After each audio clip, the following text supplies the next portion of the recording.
नमस्कार। प्राइम समाचारमा स्वागत छ। म दृष्टिवाणी धिताल। म संगीता कटुवाल। सुरु गरौँ अहिलेसम्मका प्रमुख समाचारबाट। कोरोना संक्रमणले उग्र रूप लियो। अहिलेसम्मकै धेरै 11,352 जनामा पुष्टि। खोप केन्द्र व्यवस्थित गर्न सरकार असफल। पीसीआर परीक्षणको मूल्य घटाइयो।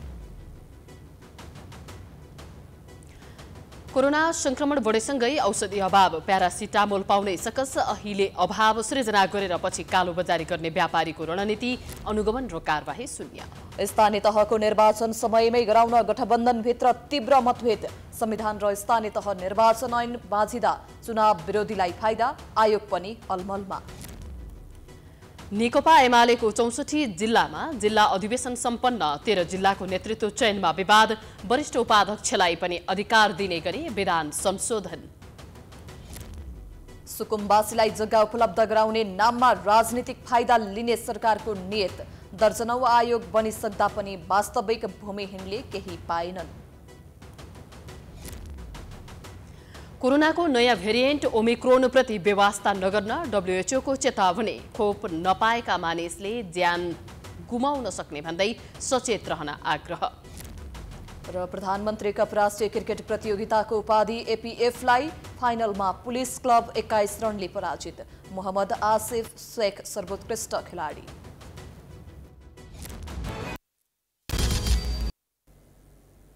अब समाचार विस्तारमा। बुधबार परीक्षण गरिएका 52.6%मा कोरोना भाइरस संक्रमण पुष्टि भएको छ। संक्रमण पुष्टि भएका मध्ये आधा भन्दा बढी काठमाडौँ उपत्यका भित्रैका छन्। कोरोनाका कारण थप 4 जनाको मृत्यु भएको छ। 613 जना कोरोना संक्रमण मुक्त भएका छन्। सक्रिय संक्रमित 47,929 पुगेको छ। सरकारले पीसीआर गरे बापतको शुल्क समायोजन गरेको छ। एक रिपोर्ट। बुधबार अहिलेसम्मकै सबैभन्दा धेरै 11,000 भन्दा बढीमा कोरोना संक्रमण पुष्टि भएको छ। देशभरका प्रयोगशालाबाट गरिएको 23,409 वटा नमुना परीक्षण गर्दा आधा भन्दा बढी 52.6%मा कोरोना संक्रमण पुष्टि भएको छ। कुल जम्मा 23,409 वटा परीक्षणमा 11,352 संक्रमण पुष्टि भएको छ, जुन हालसम्मकै सबैभन्दा धेरै संक्रमण पुष्टि भएको हो।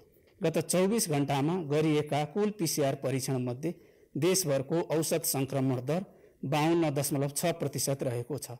संक्रमण पुष्टि भएका मध्ये काठमाडौँ उपत्यकामा मात्रै 6,343 जना संक्रमित थपिएका छन्। काठमाडौँमा 4,666, ललितपुरमा 1,019 र भक्तपुरमा 578 जना संक्रमित थपिएका छन्।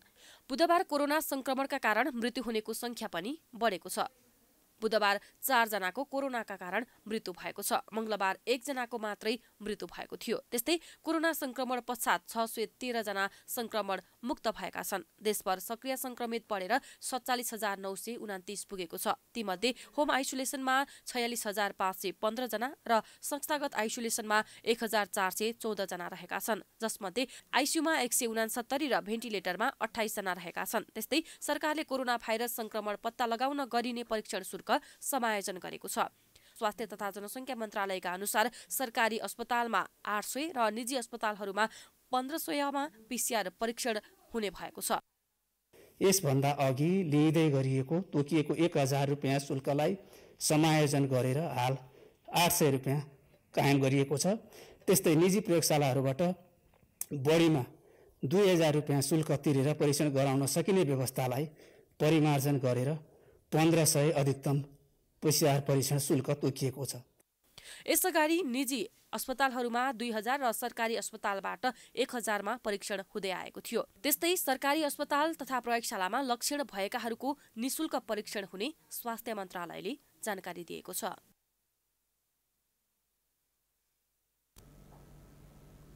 पछिल्ला दिनमा कोरोना भाइरसको संक्रमण भुसको आगो झैं फैलिएको छ।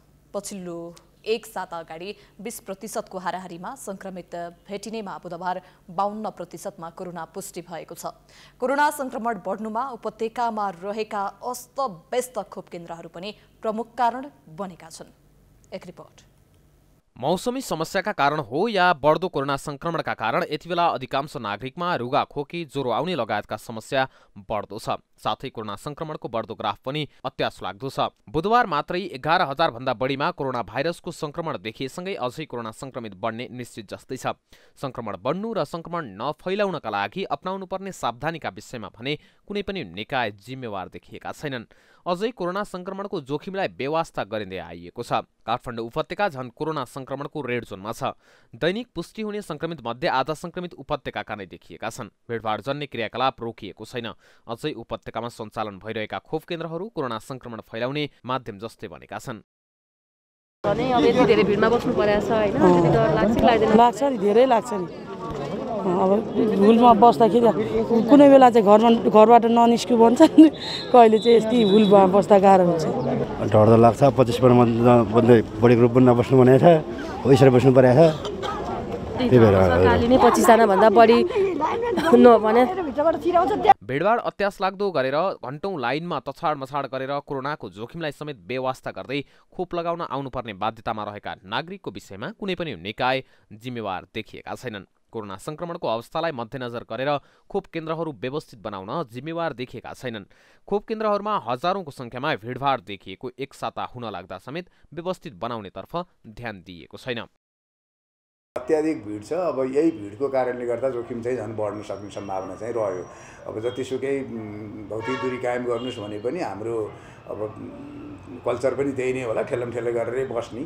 किनभने मभन्दा अगाडिकोलाई दूरी कायम गर्दा त मान्छे हुन्थ्यो, तर गरिन्न। अब सकेसम्म टाँसेरै बस्ने, छिटो जान खोज्ने। संक्रामक रोग विशेषज्ञ डाक्टर अनुप सुवेदी कोरोना संक्रमण फैलिनुको पछाडि खोप केन्द्रहरू प्रमुख कारण भएको बताउँछन्। दूरी कायम गर्नुपर्ने, स्वास्थ्यको मापदण्डको पालना गर्नुपर्ने बेलामा रोगसँग जोगिन्छ कि भनेर खोप केन्द्र पुगेकाहरूबाटै कोरोनाको जोखिम बढेको डाक्टर सुवेदी बताउँछन्। यहाँ जुन भिड देखिन्छ त्यो त अव्यवस्थित नै छ, अथवा एटलिस्ट संक्रमण सर्ने सक्ने सम्भावनाको हिसाबले चाहिँ यो ठुलै सम्भावना छ। अब यहाँ खोप लाउन आउँदा मान्छेलाई संक्रमण हुने सम्भावना एकदम ठुलो छ। अब यतिजना मान्छे यहाँ भेला हुने बित्तिकै यहाँ कतिजना लक्षण नभएका संक्रमित मान्छेहरू पनि पक्का हुनुहुन्छ। अब यो एकदमै सर्न सक्ने भाइरस पनि हो, त्यस कारणले अब अलिकति यसलाई व्यवस्थित गर्नुपर्ने हो। भण्डारणमा खोप थन्किएका छन्, तर खोप केन्द्र विस्तार गरेर नागरिकलाई खोपको पहुँचमा पुर्याउनु पर्ने सरकार लाचार बनेको छ। यस्तो अवस्था कायम रहने हो भने अबको केही दिनमा कोरोना संक्रमणका कारण स्थिति झन भयावह हुने निश्चित छ। सरकारले भविष्यमा कोरोनाबाट हुने दुर्घटनाको विषयमा बेलैमा सजग हुन आवश्यक छ। सार्वजनिक ठाउँमा हिँडडुल गर्दा वा सार्वजनिक गाडीमा यात्रा गर्दा तथा व्यवसाय सञ्चालन गर्दा मास्क लगाएको बारे अनुगमन सुरु भएको छ। बुधबार जिल्ला प्रशासन कार्यालयको संयुक्त अनुगमन टोलीले काठमाडौँका माछापोखरी, गोङ्गबु लगायत क्षेत्रमा अनुगमन गरेको हो। बुधबार अधिकांशले मास्क लगाइएको पाइएको र मास्कको प्रयोग नगर्नेलाई सम्झाइ बुझाइ छाडिएको अनुगमन टोलीले बताएको छ। विभिन्न स्थानमा सार्वजनिक सवारीमा यात्रा गर्नेलाई अनिवार्य रूपमा मास्क लगाउन र सीमित मात्रामा यात्रु राख्न भनिएको छ। काठमाडौँका सहायक प्रमुख जिल्ला अधिकारी सुप्रभा खनाल ढुङ्गेलले यो विषयमा जानकारी गराएकी हुन्। त्यस्तै व्यापार व्यवसाय गर्दा भौतिक दूरी कायम गर्न, भिडभाड नगर्न र मास्कको प्रयोग गर्न सुझाव दिएको उनले बताइन्।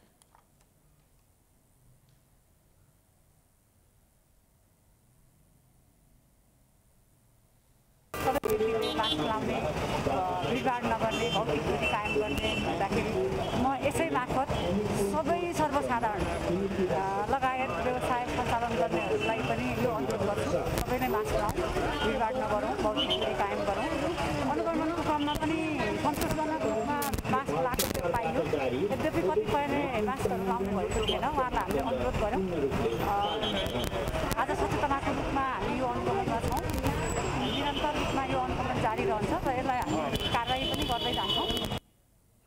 त्यस्तै महानगरीय प्रहरी परिसरका प्रमुख एसएसपी सुदीप गिरीले अनुगमनका क्रममा मास्क नलगाउने केहीलाई सम्झाइ बुझाइ गरेको र कोरोनाप्रति जनता सचेत रहेको पाइएको जानकारी दिए।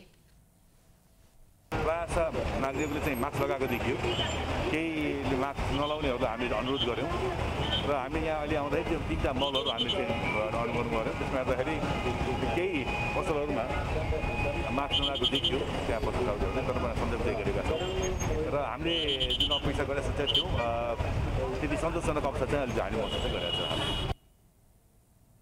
संक्रमणको जोखिमलाई मध्यनजर गर्दै काठमाडौँ उपत्यकाका 3वटा जिल्ला प्रशासन कार्यालयले विभिन्न आदेश जारी गरेको छ। प्रशासनले धार्मिक स्थलमा हुने नित्य पूजा र प्रार्थना बाहेक सबै पूजामा रोक लगाएका छन् भने आमसभा, जुलुस, सभा, भेला लगायत गतिविधि पनि निषेध गरेको छ।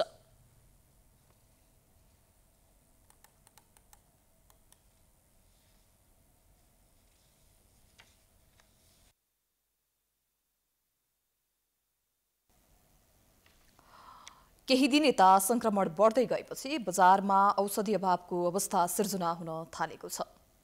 हिजो आज बजारमा प्यारासिटामोल पाउन गाह्रो भएको छ। औषधि पसलहरूमा भएका औषधि पनि छैन भनेर फर्काउने गरिएको छ। एक रिपोर्ट।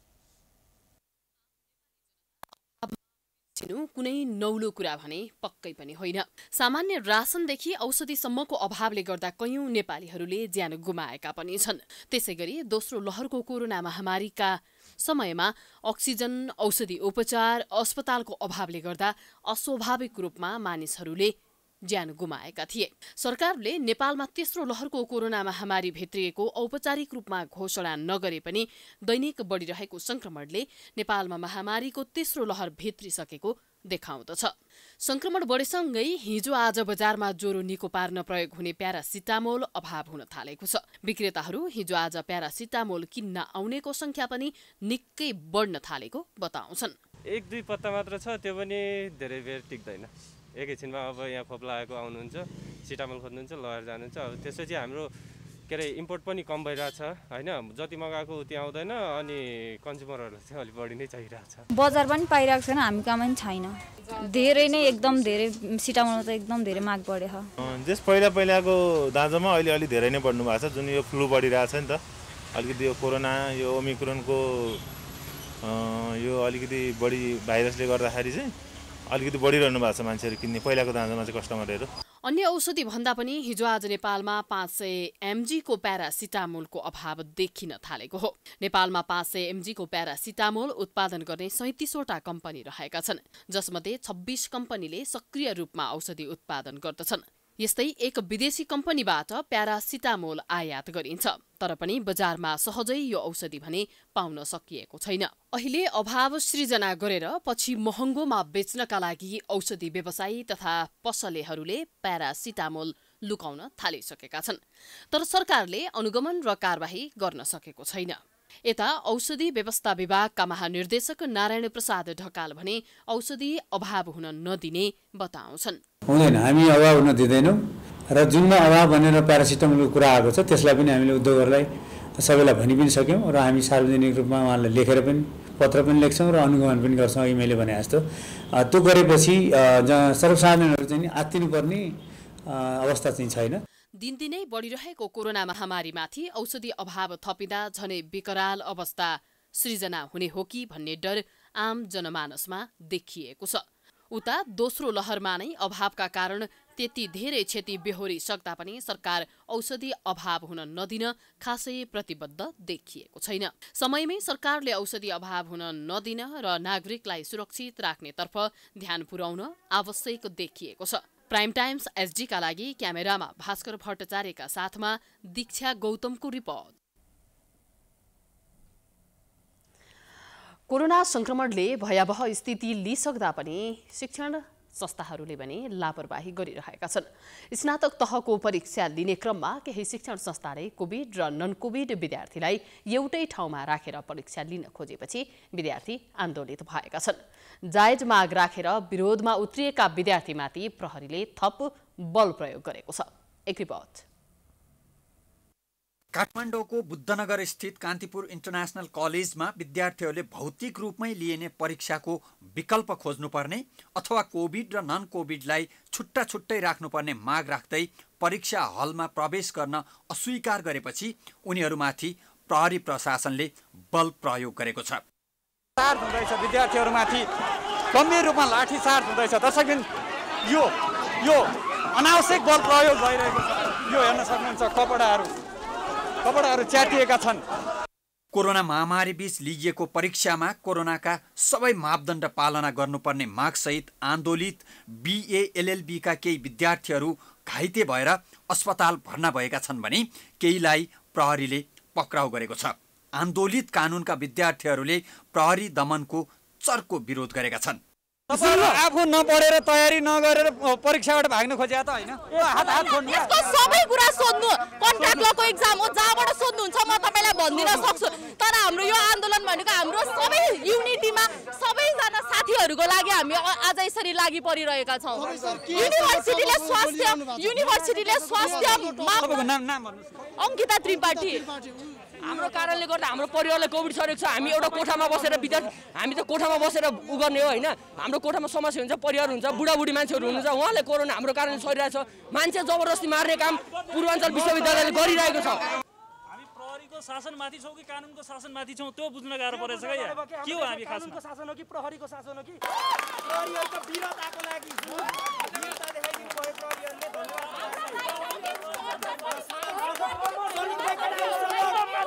हाम्रो देशको न्याय कसरी हुन्छ देखियो हैन त साथी हो। यहाँ झडप स्थिति सिर्जना भएको छ। लाठीचार्ज हुँदैछ विद्यार्थीहरूमाथि, गम्भीर रूपमा लाठीचार्ज हुँदैछ। दर्शकबिन यो अनावश्यक बल प्रयोग भइरहेको छ। यो हेर्न सक्नुहुन्छ कपडाहरू च्यातिएका छन् र अनावश्यक बल प्रयोग भइरहेको छ। विद्यार्थीमाथि अनावश्यक बल प्रयोग भइरहेको छ। यसको हामी जवाफ लिनेछौँ। फ्रीडम अफ स्पिच हो यो। हामीले आफ्नो हकको लागि बोल्न पाइदैन। लाठी हाल्ने छ विद्यार्थीले। यो प्रहरीको नियम हो। प्रहरीको नियममा हामी पल्टाएर हेर्नुहोस्।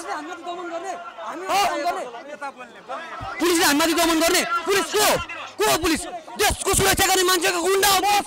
स्टुडेन्ट हो। म एक्जाम दिन्न। हाम्रो साथी हो कि पुरै हामी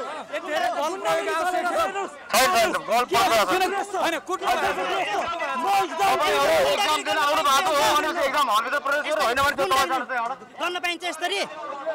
हाम्रो साथी हो प्रहरी। विद्यार्थीमाथि अनावश्यक बल प्रयोग भएका केही दृश्य हाम्रो क्यामेरामा कैद भएका छन्।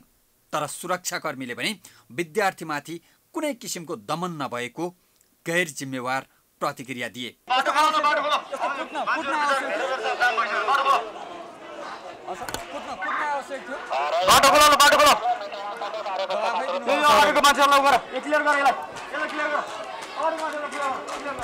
विद्यार्थीहरूलाई यसरी भित्र गल्लीहरूमा यसरी कुदाइँदैछ, यसरी बल प्रयोग गरिँदैछ र विशेष गरेर यो कुटपिट र अनावश्यक कुटपिट भइरहेको छ। यो यसरी किन कुट्नुहुन्छ? त्यतिकै पक्रिन मिल्दैन। कसैले कुटेको छैन के तपाईहरु अनावश्यक नहरु कसैले पिटाएको छैन नि। देखाइदिउँ तपाईलाई क्यामेरा। कुटिरहनु भएको छ। यसरी कुट्न आवश्यक छ र? कुट्या देख्नु भयो? देख्नु भयो। ठिक छ, देखे अब आवश्यक छ। विश्वव्यापी महामारीको रूप लिइसकेको कोरोनाको संक्रमण तीव्र रूपमा फैलिँदै गरेको अवस्थामा विद्यार्थीले कोरोनाका मापदण्ड पालनाको माग गर्नु अस्वाभाविक होइन। तर समुदायमा कोरोना बिजुली गतिमा फैलिँदै गरेको अवस्थामा कोरोनाको मापदण्ड पालना भयो कि भएन भनेर अनुगमन गर्नुपर्ने सरकारले उल्टै मापदण्ड पालनाको माग गर्ने विद्यार्थीमाथि प्रहरी लगाएर निर्घात कुटपिट गर्नुलाई कुनै हालतमा जायज मान्न सकिन्न। कोरोना नियन्त्रणका लागि आदेश जारी गर्ने तर मापदण्ड पालना नभएकोमा विरोध गर्नेहरूमाथि प्रहरी दमन गरी विद्यार्थीको भविष्यमाथि खेलबाड गरेको प्रशासनले तमाम प्रश्नको जवाफ दिनुपर्नेछ। अब पक्राउ परेका, घाइते भएका र विविध कारणले परीक्षा दिनबाट वञ्चित रहेका विद्यार्थीहरू यो प्रक्रियामा कसरी समेटिन्छन् त्यो भने प्रतीक्षाको विषय हुनेछ। समाचारको सिलसिला जारी छ। हामी विश्रामपछि आउँछौँ।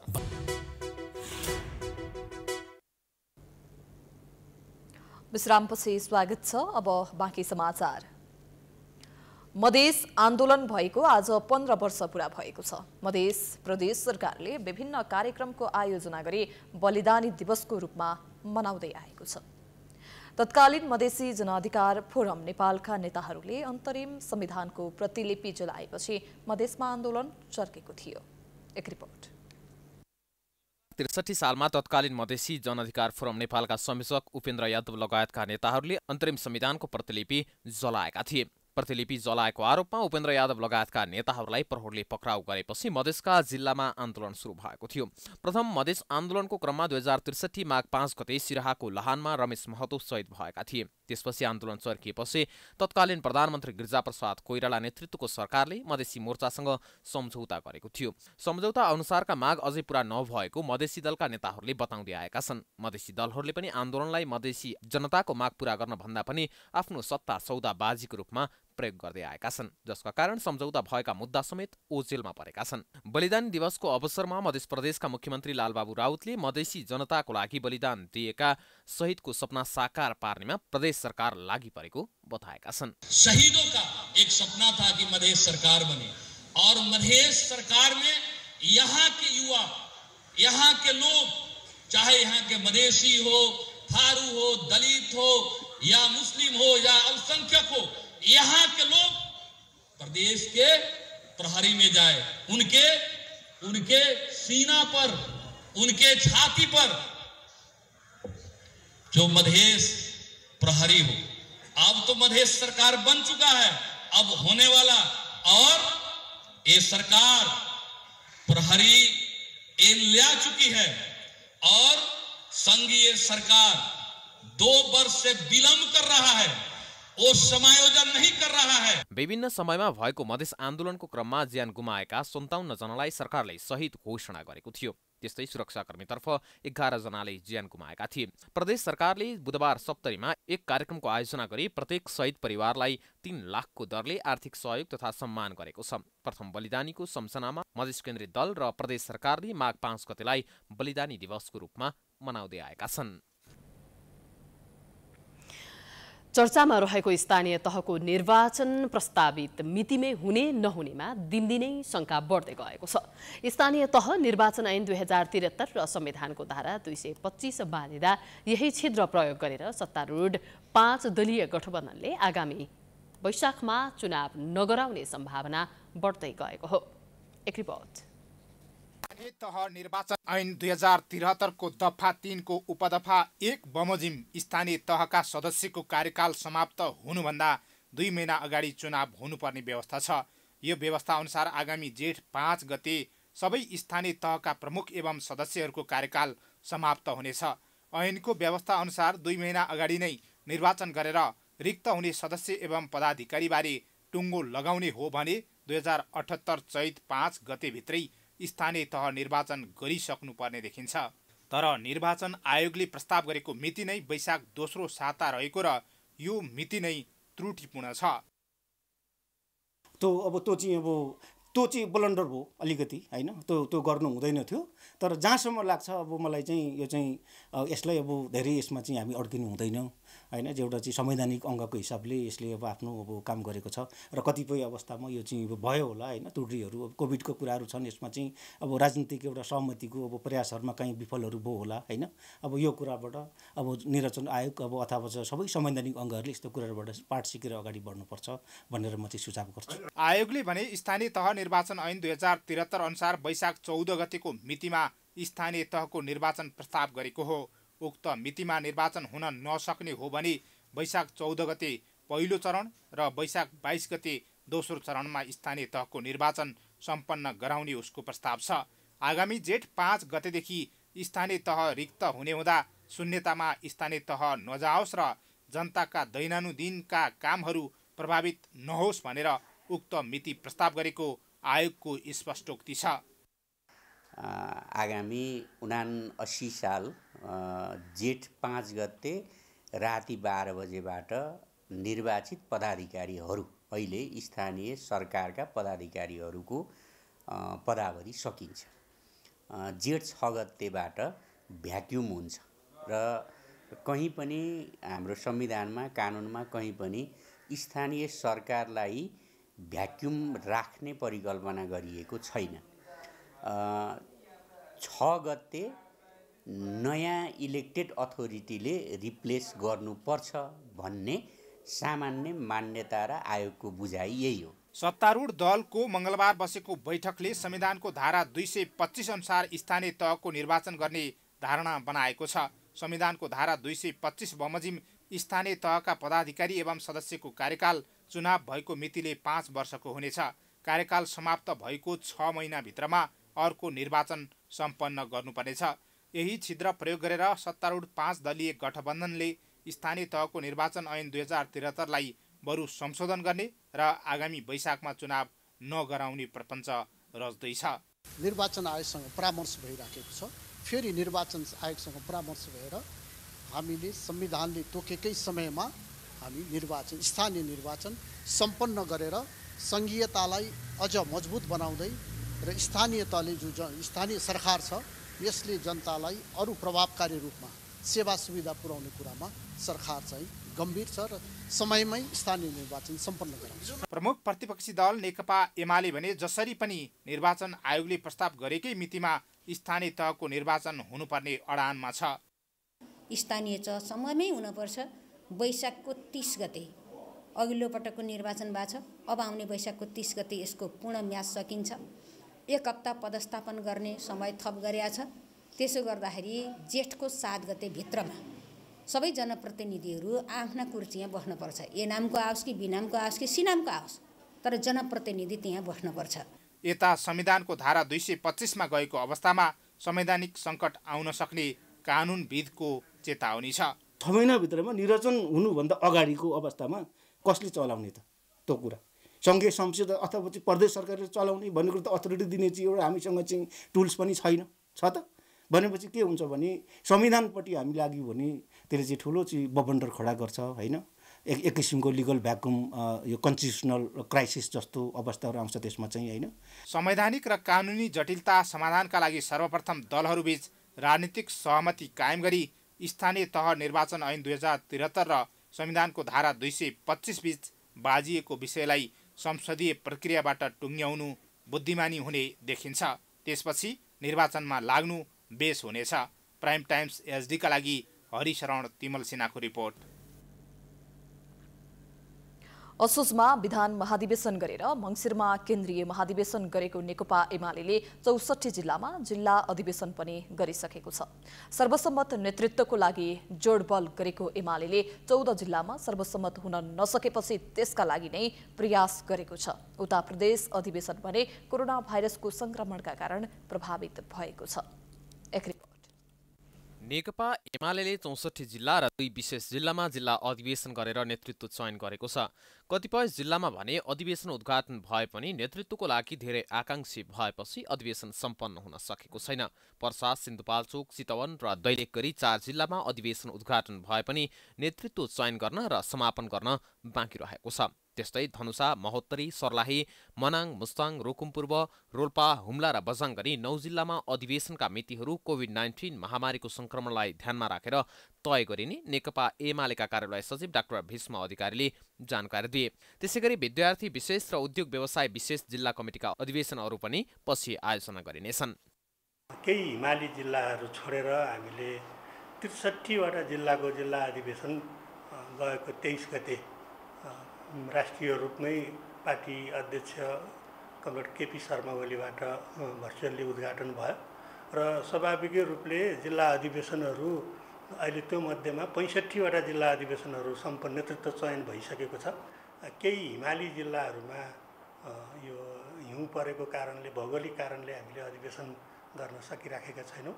उता जिल्ला कमिटी सरहका सम्पर्क कमिटीहरूमध्ये मध्य प्रदेश बाहेक 6वटै प्रदेश सम्पर्क कमिटीका अधिवेशनहरू भने सम्पन्न भएका छन्। त्यस्तै विशेष जिल्ला अन्तर्गत मजदुर विशेष र पेशागत विशेष अधिवेशन भएको हो।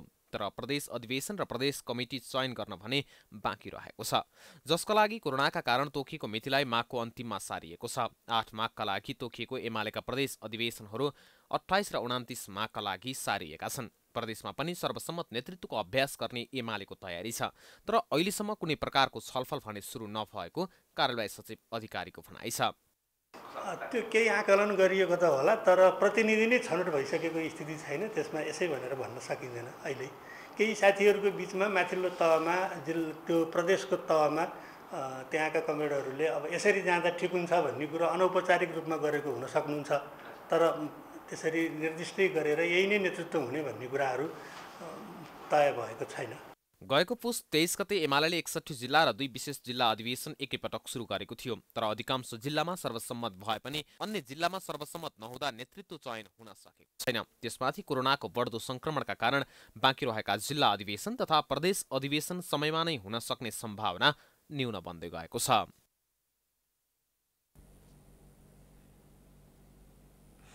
नेकपा एमालेका केन्द्रीय पदाधिकारीहरूको कर्तव्य र अधिकार विभाजन गरिएको छ। एमालेको 10औं राष्ट्रिय महाधिवेशनबाट संशोधित विधानमा केही पदाधिकारीहरूको अधिकार थपखत गरिएको छ, जसअनुसार वरिष्ठ उपाध्यक्ष पदको कर्तव्य र अधिकारको व्यवस्था पनि गरिएको छ। एमालेमा ईश्वर पोखरेल वरिष्ठ उपाध्यक्ष छन्। वरिष्ठ उपाध्यक्षलाई यसअघि उपाध्यक्षलाई तोकिएको जिम्मेवारी दिएको छ। हालको उपाध्यक्षको अधिकारमा अध्यक्षको अनुपस्थितिमा अध्यक्षले गर्ने कार्य गर्ने अधिकार कटौती गरिएको छ। सो अधिकार अब वरिष्ठ उपाध्यक्षलाई दिइएको छ। अधिकार अन्तर्गत अध्यक्षको काममा आवश्यक सहयोग गर्ने, अध्यक्षको अनुपस्थितिमा अध्यक्षले गर्ने, अध्यक्षको प्रत्यायोजन गरेका कार्यहरू गर्ने र केन्द्रीय कमिटी, पोलिट ब्युरो, स्थायी कमिटी र केन्द्रीय सचिवालयले तोकेका अन्य कार्यहरू गर्ने रहेका छन्। मुलुकमा रहेका भूमिहीन सुकुम्बासीलाई जग्गा उपलब्ध गराउने नाममा विभिन्न भूमि आयोगहरू गठन हुँदै आएका छन्, तर भूमिहीनको समस्या समाधान भने भएको छैन। अझै ती भूमिहीनलाई कहाँको जग्गा कसरी दिने भन्ने पनि प्रश्न नहुँदा आयोग कार्यकर्ता भर्ती केन्द्र जस्तै बनेको छ। एक रिपोर्ट। अहिलेसम्म भूमिहीनको समस्या समाधान गर्नका लागि दर्जनौं आयोगहरू गठन भएका छन्, तर काम भने केहीको देखिएको छ, केहीको शून्य सरह। पञ्चायतकालमा पनि भूमि सम्बन्धी समस्या समाधान गर्न केही समितिहरू गठन भएका थिए, तर तिनले के कति काम गरे, कति जग्गा बाँडे लगायतको तथ्याङ्क सरकारी निकायमा छैन। प्रजातन्त्र पुनर्स्थापनापछि 2047 साल यता 31 वर्षको अवधिमा 16वटा आयोग गठन भइसकेका छन्। 16 मध्ये 6वटा आयोगले जग्गा वितरण गरे भने बाँकीले भूमिहीनका लागि गर्नुपर्ने काम सरकारलाई सिफारिस गरे। भूमि व्यवस्था, सहकारी तथा गरिबी निवारण मन्त्रालयको तथ्याङ्क अनुसार ती आयोगले 1,54,856 सुकुम्बासी परिवार निक्रियोल गरी 46,694 बिघा जमिन वितरण गरिसकेका छन्, तर पछिल्लो समय बनाइएका आयोगको काम भने देखिएको छैन। यद्यपि अहिलेको गठबन्धन सरकारले बनाएको आयोगले आफूहरूको लागि काम गर्ने आशा गरेको बताउँछन् भूमिहीनहरू। अहिलेसम्म हामीले त्यस्तो थिएन, आश लागेको थिएन। बेसी एउटा के छ भने सुकुम्बासीहरूको एउटा सङ्घर्ष गरेर बस्ने हो, कसैले यहाँ बस्नु त दिँदैन होइन। तर अहिलेको सरकार, यो जुन अहिले गठबन्धनको सरकारलाई चाहिँ केही मात्रामा आश पलाइरहेको छ, आउँछ होला भनेर। यी आयोगहरूलाई काम भन्दा पनि कार्यकर्ता भर्ती गर्नका लागि बनाइएको आरोप लाग्ने गरेको छ। चुनावको समयमा सबैले सुकुम्बासीको समस्या समाधान गर्ने भनेर बाचा गरे पनि अहिलेसम्म कहीँ कतैबाट सहयोग नपाएको गुनासो उनीहरूको छ। अहिलेको आयोगबाट पनि केही आशा नगरेको केही भूमिहीनहरूको भनाइ छ। यो कुरामा चाहिँ आश लाग्दो चाहिँ छैन। अब यहाँनिर जतिवटा सरकार आउनुभन्दा अगाडि चाहिँ यो गर्छु त्यो गर्छु भनेर भनिन्छ, आश्वासन देखाइन्छ। अब भनौँ न उनीहरूको लागि चाहिँ अब हामीलाई अब भनौँ न जुलुस गर्नेदेखि लिएर उसको अब जुनै कहिले एमाले कहिले काङ्ग्रेस जुनै पार्टीको हुँदाखेरि पनि सपोर्ट गर्ने हामी नै हो। तर हामीलाई चाहिँ सपोर्ट उनीहरूले खोइ किन गर्दैन, कस्तो गर्दैन त्यो चाहिँ अहिले थाहा भएन हामीलाई। त्यसो त गत भदौमा गठन गरिएको राष्ट्रिय भूमि आयोगले आगामी 3 वर्षभित्र देशभरि सुकुम्बासी समस्या समाधान गर्ने बताएको छ। त्यसका लागि आयोगले काम थालिसकेको राष्ट्रिय भूमि आयोगका अध्यक्ष केशव निरौलाको दाबी छ। आयोगले विभिन्न 28 जिल्लाका भूमिहीन सुकुम्बासीसँग जग्गा प्राप्तिका लागि माघ 18 गतेदेखि 35 दिनभित्र निवेदन माग गरेको छ। आयोगले 28 जिल्लाका 91वटा स्थानीय तह चयन गरेर निवेदन माग गरेको हो। त्यो स्थानमा जग्गा नाप जाँचका लागि 600 नापी प्राविधिकको दरबन्दी पनि सिर्जना गरिएको छ। आयोगले भूमिहीनलाई आफूले आवाद गरेको जग्गाको नाप नक्सा गरी लालपूर्जा वितरण गर्ने जनाएको छ। लगभग 50%, 50%, आधा जति सुकुम्बासीहरू चाहिँ काहीँ न काहीँ आमोद कमोद गरेर बस्नु भएको छ, जहाँ उहाँहरूलाई दिन मिल्ने अवस्था पनि देखिन्छ। र त्योभन्दा बाँकीको आधा भूमिहीनहरूको चाहिँ अवस्था कस्तो छ भने बस्नु त काहीँ न काहीँ भएको छ, तर उहाँहरूका नाममा त्यो दिन सकिँदैन। भूमिहीन, दलित तथा अव्यवस्थित बसोबास गरेकाहरूका लागि तराईमा 5 कट्ठा, पहाडमा पनि 5.5 रोपनीसम्मको जग्गाको पूर्जा दिने दाबी अध्यक्ष निरौलाको छ। तर जुन आयोग आए पनि सुरुमा कुरा गर्ने अनि पछि भूमिहीनलाई अलपत्र जस्तै बनाउने गरेका छन्। यसप्रति आयोग र सरकार दुवै गम्भीर हुन जरुरी छ। समाचारको सिलसिला अझै जारी छ। हामी विश्रामपछि आउँछौं। विश्रामपछि स्वागत छ। अब आर्थिक समाचार।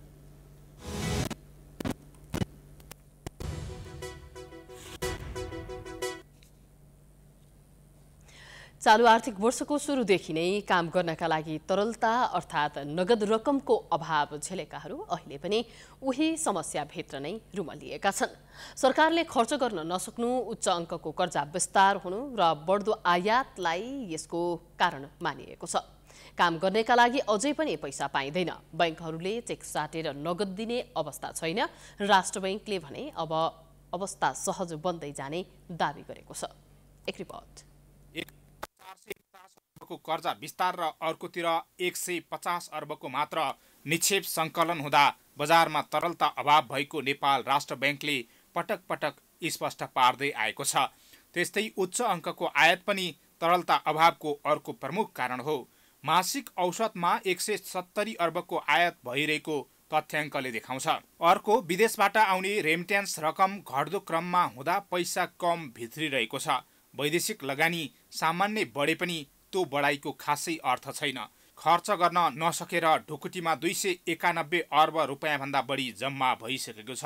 पर्यटन सेवा व्यवसाय नकारात्मक छ। निर्यात बढ्न सकेको छैन। वैदेशिक अनुदान सहायता रकम खर्च गर्नै सकेको छैन।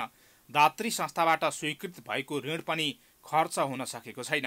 यी यावत कारण चालू आर्थिक वर्षको सुरुदेखि नै तरलताको अभाव देखिएको छ। यसले ब्याजदर वृद्धिसँगै अर्थतन्त्रमा नकारात्मक प्रभाव पारिरहेको छ। अवस्था लम्बी रहे उद्योग व्यवसायको उत्पादन लागत बढेर जाने र त्यसले अन्ततः मूल्य वृद्धिमा पनि चाप पर्ने देखाउँछ। बजारमा तरलताको समस्या सृजना भयो यो आर्थिक वर्षको सुरुवातमै। अब यो तरलताको अभाव हामी जुन झेलिरहेका छौँ यसले तपाईँको बजारमा ब्याज दर वृद्धि भयो। ब्याज दर वृद्धि हुने बित्तिकै यसले त समग्र अर्थतन्त्रमा नै प्रभाव पार्यो नि त। तपाईँको cost of doing business, investment सबै बढ्यो। राष्ट्र बैंकले पनि तरलतामा परेको दबाव अझै निराकरण भइ नसकेको स्वीकार गरेको छ। तर यसको व्यवस्थापनमा केन्द्रीय बैंकले पहल थालेको भन्दै अब अवस्था सहज बन्दै जाने दाबी गरेको छ। वास्तवमा भन्ने हो भने निक्षेप सङ्कलन 1 खर्बभन्दा कम रह्यो, तर कर्जा चाहिँ तपाईँको करिब 5 खर्बको हाराहारीमा विस्तार भयो। त त्यो गर्ने बित्तिकै त प्रणालीमा त असन्तुलन त उत्पन्न भयो। त्यसैले तरलतामा केही समय दबाब रहेकै हो। अब बिस्तारै हामीले आयातलाई पनि यता व्यवस्थित गऱ्यौँ र तरलतालाई सहज बनाउनका लागि पछिल्ला समय जे उपायहरू अपनाइएका छन्, पुनर्कर्जा, स्थानीय तहको मौद्दातलाई निक्षेपको रूपमा गणना गर्न पाउने व्यवस्था, यसले चाहिँ तरलतालाई केही सहज बनाउँछ। मुख्य कुरा सरकारको ढुकुटीमा भएको पैसा खर्च गर्नुपर्नेछ। विदेशबाट आउने रकमलाई सहज ढङ्गबाट नेपाल भित्राउने बाटो तय गर्ने हो भने तरलता समस्या छिट्टै समाधान हुने अर्थविदहरूको राय छ। भएको पैसा चाहिँ राष्ट्र ब्याङ्कमा थुप्रिने, बाहिरबाट नि पैसा नआउने हुँदाखेरि यो तरलताको समस्या आयो। अब यसको लागि चाहिँ के हो भने सरकारले खर्च अलिकति बढाउन सक्यो। यो विप्रेषण कहाँबाट चुहावट भएको छ भन्ने त्यो कुराहरू पत्ता लगाउन त्यसलाई बरु प्रति डलर ब्ल्याक मार्केटमा त्यो हुन्डीमा पैसा पठाउँदाखेरि यहाँ 120 रुपियाँ 19 रुपियाँ पाछ भने 122 रुपियाँ उसले दिएछ भने 123 रुपियाँ सरकारले दिन्छ। वैदेशिक लगानीलाई किन वैदेशिक लगानी आ छैन भनेर त्यो त्यसका गाँठाहरू फुकायो र वैदेशिक सहायतालाई हाम्रो भएका प्रोजेक्टहरू कार्यक्रमहरू सञ्चालन खर्च गर्नेपट्टि गर्यो, त्यसलाई कार्यान्वयनमा चाँडो लग्यो भने तरलताको समाधान हुन्छ। निजी क्षेत्रका अनुसार नियमनकारी निकाय नेपाल राष्ट्र बैंकले लिएको सङ्कुचित नीतिका कारण पनि यो समस्या आएको हो। यसको दीर्घकालीन समाधान चाहिँ विकास खर्चको उल्लेख्य हिस्सा तत्कालै बजारमा आउनु र थप निक्षेप आकर्षण नै हो। प्राइम टाइम्स एचडी का लागि हरिशरण नेउपाने, काठमाडौँ। अब अन्तर्राष्ट्रिय समाचार।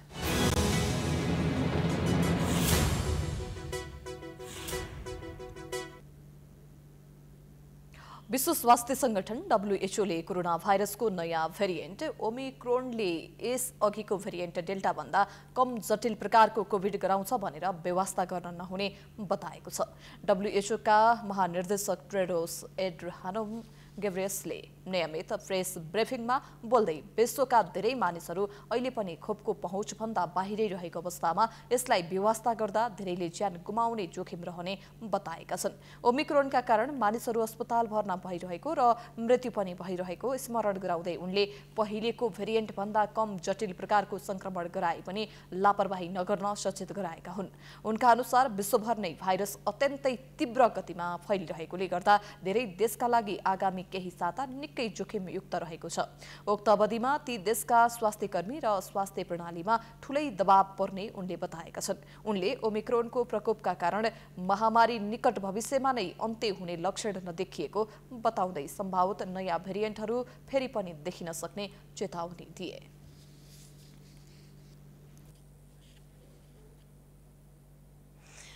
अब खेलकुद समाचार।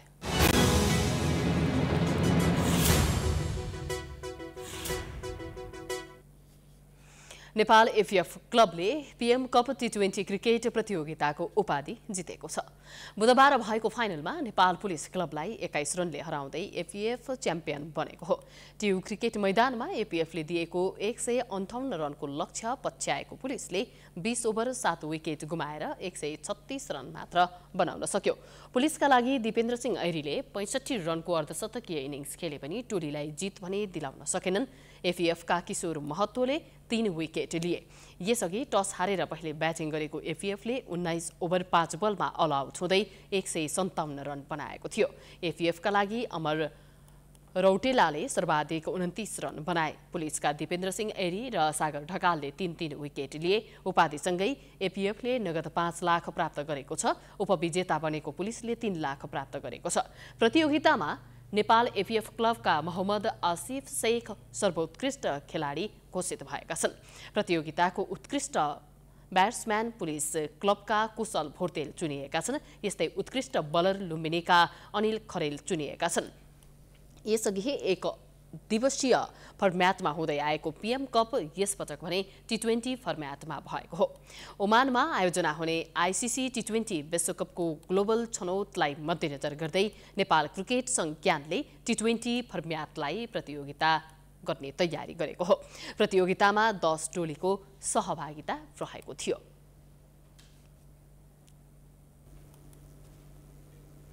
हामी समाचारको अन्त्यमा आइपुगेका छौं। जाँदा जाँदै प्रमुख समाचार पुनः एकपटक। कोरोना संक्रमणले उग्र रूप लियो। अहिलेसम्मकै धेरै 11,352 जनामा पुष्टि। खोप केन्द्र व्यवस्थित गर्न सरकार असफल। पीसीआर परीक्षणको मूल्य घटाइयो।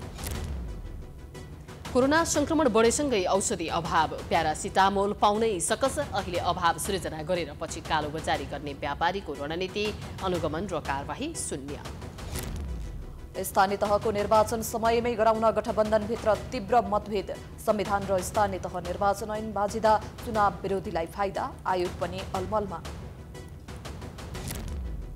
नेकपा एमालेको 64 जिल्लामा जिल्ला अधिवेशन सम्पन्न। 13 जिल्लाको नेतृत्व चयनमा विवाद। वरिष्ठ उपाध्यक्षलाई पनि अधिकार दिने गरी विधान संशोधन। सुकुम्बासीलाई जग्गा उपलब्ध गराउने नाममा राजनीतिक फाइदा लिने सरकारको नियत। दर्जनौं आयोग बनिसक्दा पनि वास्तविक भूमिहीनले केही पाएनन्। कोरोनाको नयाँ भेरिएन्ट ओमिक्रोन प्रति व्यवस्था नगर्न डब्ल्युएचओको चेतावनी। खोप नपाएका मानिसले ज्यान गुमाउन सक्ने भन्दै सचेत रहन आग्रह। र प्रधानमन्त्री कप राष्ट्रिय क्रिकेट प्रतियोगिताको उपाधि एपीएफलाई फाइनलमा पुलिस क्लब 21 रनले पराजित। मोहम्मद आसिफ शेख सर्वोत्कृष्ट खेलाडी।